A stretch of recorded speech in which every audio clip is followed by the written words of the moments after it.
নমস্কার। আজকে নিয়ে হাজির হয়েছি পাটায় বেটে খুবই সামান্য মশলায় ঘরোয়া পদ্ধতিতে ভোলা মাছের ঝাল রেসিপি। এইভাবে একবার এই ভোলা মাছের ঝাল খেয়ে দেখুন, খেতে কিন্তু ভীষণ ভালো লাগে। তো চলুন রেসিপিটি শুরু করা যাক। তো এখানে আমি ভোলা মাছ নিয়েছি। মাছগুলো ভালো করে কেটে ধুয়ে পরিষ্কার করে নিয়েছি, আর মাছগুলো আমি একটু লেবু মাখিয়ে ধুয়ে নিয়েছি ভালো করে, যেহেতু সামুদ্রিক মাছ একটু স্মেল থাকে। তো এখানে 5 পিস মাছ নিয়েছি।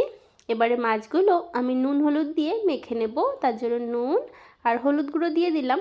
এবারে ভালো করে মাছগুলো মেখে নিচ্ছি।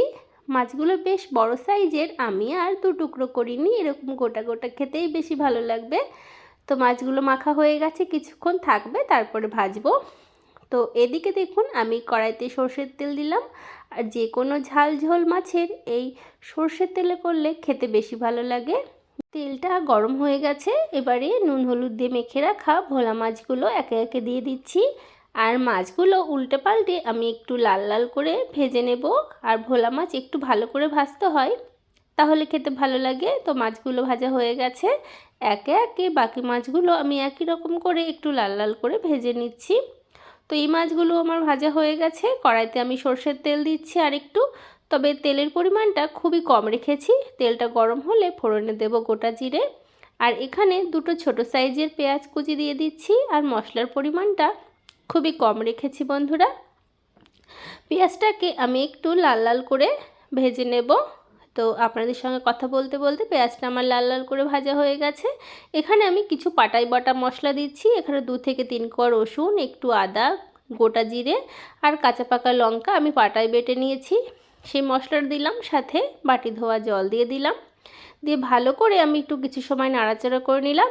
এবারে স্বাদ মতো নুন দিয়ে দিচ্ছি, পরিমাণ মতো হলুদ গুঁড়ো। পরবর্তীতে যদি নুন আমার লাগে তখন আমি আবার দেব। তো এবারে ভালো করে কষিয়ে নেব, আর কষানোটা একটু ভালো করেই কষাতে হয়। এবার এখানে কালারের জন্য আমি কাশ্মীরি লঙ্কার গুঁড়ো দিয়ে দিচ্ছি। এটা অপশনাল, আপনারা না চাইলে নাও দিতে পারেন, তবে এই লঙ্কার গুঁড়ো দিলে কালারটা কিন্তু ভীষণ ভালো আসে। এবারে ভালো করে কষিয়ে নিচ্ছি।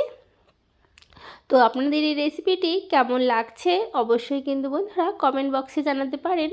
ভোলা মাছের এই ঝালটা কিন্তু খেতে ভীষণ ভালো লাগে। এবারে ঢাকা দিয়ে দিচ্ছি, গ্যাসের ফ্লেমটা এখন লো করে রাখবো। দিয়ে যতক্ষণ না মশলাটা ভালো মতো কষা হচ্ছে ততক্ষণ ঢাকা দিয়ে রাখবো। ঢাকনাটা কিছুক্ষণ পরে তুলে নিয়েছি। কালারটা দেখুন কত সুন্দর হচ্ছে, আর তেলও ছেড়ে দিয়েছে। মশলাটা কিন্তু অলমোস্ট কষানো হয়ে গেছে। তো এবারে ভালো করে যেহেতু কষানো হয়ে গেছে, ঝোলের জন্য পরিমাণ মতো জল দিয়ে দেব। জলটা খুব বেশি দেব না, মাছের এই ঝাল একটু মাখো মাখো ঝোল থাকলেই খেতে বেশি ভালো লাগে। এবারে ঝোলটাকে ভালো করে ফুটিয়ে নেব। ঝোলটা যত ভালো ফুটবে মাছের ঝালটা খেতে তত ভালো লাগবে। এবারে ভেজে রাখা ভোলা মাছগুলো একে একে দিয়ে দিচ্ছি। তো বন্ধুরা, আমার এই ঘরোয়া পাটাই বাটা মশলায় যদি এই ভোলা মাছের ঝাল রেসিপি ভালো লাগে তাহলে লাইক, শেয়ার, কমেন্ট, সাবস্ক্রাইব করে পাশের বেল আইকনটা প্রেস করতে একদম ভুলবেন না। আর বাড়িতে অবশ্যই এরকমভাবে ট্রাই করতে পারেন, খেতে কিন্তু ভীষণ ভালো হয়। ঢাকা দিয়ে দিলাম মাছগুলো খানিকক্ষণ মিশিয়ে নেওয়ার পরে। তো ঢাকনাটা কিছুক্ষণ পরে তুলে নিয়েছি। রান্নাটা বন্ধুরা প্রায় অলমোস্ট হয়ে এসেছে। দেখতে কত সুন্দর হয়েছে দেখুন, খেতেও কিন্তু ভীষণ ভালো লাগে। হালকা হাতে আমি একটু নাড়াচাড়া করে দিচ্ছি, না হলে মাছগুলো ভেঙে যেতে পারে। কালারটা দেখে আপনারাই বলুন কতটা সুন্দর হয়েছে।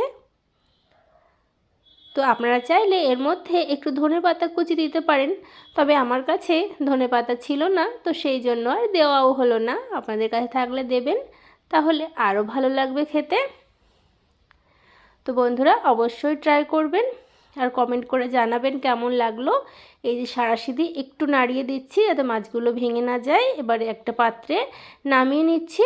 দেখুন কালারটা জাস্ট অসাধারণ হয়েছে, খেতেও কিন্তু দুর্দান্ত হয়।